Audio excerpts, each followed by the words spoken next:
Doctor Babasaheb Ambedkar 77వ గణతంత్ర దినోత్సవ వేడుకల్లో భాగంగా మన డివిజన్ అధ్యక్షుడి గారి నేతృత్వంలో ఈరోజు పతాక ఆవిష్కరణ కార్యక్రమాన్ని మనం నిర్వహించుకుంటున్నాము. ఈ కార్యక్రమంలో మన మధ్య పాల్గొంటున్న గౌరవనీయులు రామచంద్ర గారు, ప్రకాశన్న గారు, నరేష్ గారు, హిందూబాయి సుభాషన్న గారు, తిరుపతి గారు, కరణ్ సింగ్ గారు, కిషన్ సింగ్ గారు అందరికీ కూడా పేరు పేరునక నమస్కారము. ఇంకా కూడా నమస్కారం.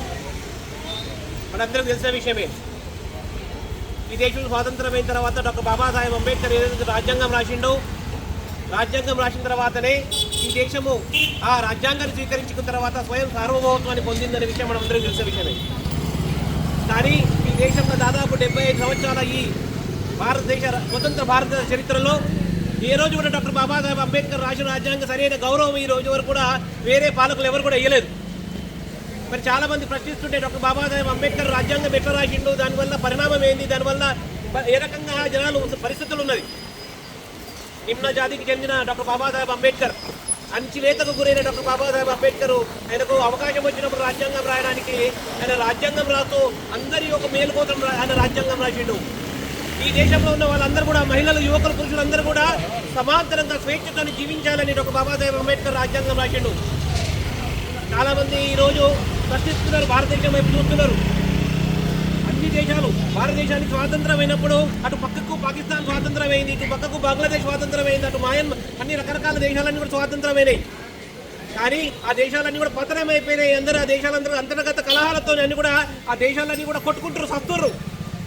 కానీ 75 సంవత్సరాల తర్వాత కూడా, దాదాపు 77 సంవత్సరాల తర్వాత కూడా నా భారతదేశం ఎంత ప్రపంచ దేశాలకు ఒక మార్గదర్శనంగా, ప్రపంచ దేశాలకు ఒక తలమానిక్యంగా నిలబడేదంటే అది డాక్టర్ బాబాసాహెబ్ అంబేద్కర్ ఏదైతే రాజ్యాంగం రాసిండో ఆ రాజ్యాంగం ఆధారం వల్లనే ఈరోజు 77 సంవత్సరాల నుంచి ఈ దేశమంతా కూడా ఆరోగ్యంగా సుస్థిరంగా ఉన్నది.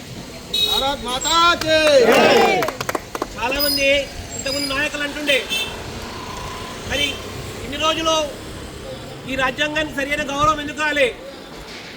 ఇంతకుముందు పాలకులు ఎవరైతే ఉన్నారో ఆ పాలకులు ఎప్పుడు కూడా డాక్టర్ బాబాసాహెబ్ అంబేద్కర్ రాసిన రాజ్యాంగానికి గౌరవం ఇవ్వలే.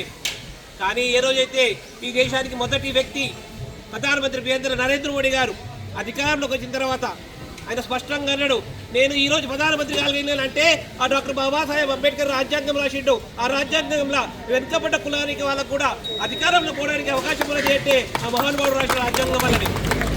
స్పష్టంగా ఆ రోజు నుంచి కూడా ప్రధాని నరేంద్ర మోడీ గారు డాక్టర్ బాబాసాహెబ్ అంబేద్కర్ ఏదైతే అందరికీ సిద్ధాంతం ఇచ్చిండో, అందరికీ కూడా ప్రభుత్వ ఫలితాలు అందాలి అని సిద్ధాంతం ఇచ్చిండో, ఆ సిద్ధాంతం ఆధారంగానే ప్రియతమ ప్రధాని నరేంద్ర మోడీ కూడా సబ్కా సాథ్, సబ్కా వికాస్, సబ్కా విశ్వాస్, సబ్కా ప్రయాస్ అనే నినాదము తోని ప్రియతమ ప్రధాని నరేంద్ర మోడీ గారు పనిచేస్తున్నారు. కాబట్టి సోదరులారా, డాక్టర్ బాబాసాహెబ్ అంబేద్కర్ సరైన నివాళులు ఎవరిస్తున్నారంటే భారతీయ జనతా పార్టీ ఇస్తున్నది. డాక్టర్ బాబాసాహెబ్ అంబేద్కర్ రాజ్యాంగానికి సరైన గౌరవం ప్రియతమ ప్రధాని నరేంద్ర మోడీ గారు ఇస్తున్నారు. కాబట్టి సూర్య చంద్రాదులు ఉన్నది వరకు ఈ దేశంలో డాక్టర్ బాబాసాహెబ్ అంబేద్కర్ రాజ్యాంగం ఆధారంగానే ఈ దేశం నడుస్తుంది అని మంత్రం ఇచ్చిన మహానుభావుడు ప్రియతమ ప్రధాని నరేంద్ర మోడీ గారు. ఆయన వారసులం మనమందరం కూడా ఈ రాజ్యాంగం చూపించిన మార్గంలో మనం నడవాలి. మనమందరం కూడా డాక్టర్ బాబాసాహెబ్ ఆశయాలని కాపాడుకుంటూ ముందుకు పోవాలి అనే ఆశయంతో ఈ యొక్క గణతంత్ర వేడుకలను మనమందరం కూడా విజయవంతం చేసుకొని ఇదే రకంగా ప్రతిసారి కూడా సంపన్నం చేయాలని నా అవకాశం ఇచ్చినందుకు ధన్యవాదాలు.